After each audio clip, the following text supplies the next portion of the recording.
In today's video, we are talking about who is affected by Feng Shui energies.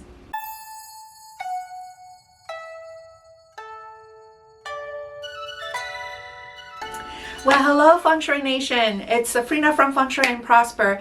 And today I'm going to be talking about if you are in a situation where you want to Feng Shui your home, but let's say you have a spouse who is stationed overseas, or you have kids who are away in college, or maybe you want to Feng Shui your office and you're the CEO, but you're kind of semi-retired. So what happens when you do the Feng Shui? Now, the thing about Feng Shui, and I want to remind all of you guys here, is that there's a misconception that Feng Shui is only about placing stuff, right?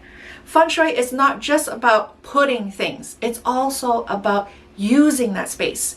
Because when you use that space, you're either activating the qi there or you're absorbing the qi there.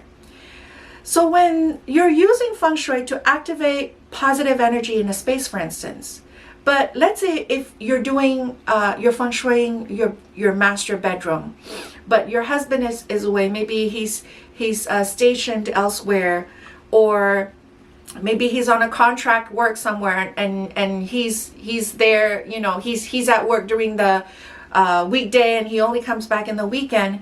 Between the two of you, whatever energy that is there in the master bedroom, the one who uses that room full time is the one who's going to be absorbing that qi, negatively or positively. And the same thing, if I've had a situation where actually a very recent situation where I have the CEO who came to me to seek advice in terms of getting leasing a new office space for his company. Now he's the CEO, but there's another boss above him who just kind of sort of, you know, visits the place, but is pretty hands-off when it comes to the whole business at this point, because the CEO will be the one who really runs the business. So the most important office obviously goes to the CEO, because you don't want to, even though in terms of the role in the company, there is still someone above him, the one who is using that office will be the one absorbing the qi. So when I picked out a really prosperous office for the head of the company, I put the one who's actually going to be physically there in that office.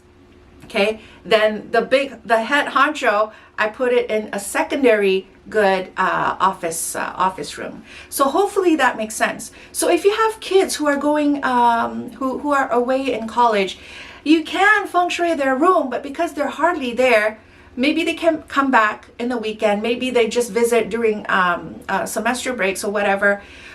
The Feng Shui that you do in their room are not going to be fully maximized because they're not there, you know, absorbing that qi. So for those of you guys who are in this situation, this is the real thing that happens. So normally we Feng Shui for the people who are actively using that space. So if you enjoyed this content and I'm brand new to you, subscribe and hit the notification button, because I have new videos coming out every Thursday where we will keep talking about Feng Shui the way it's meant to be practiced, and I'm going to be busting a few more myths down the road. I hope to see you soon. Take care.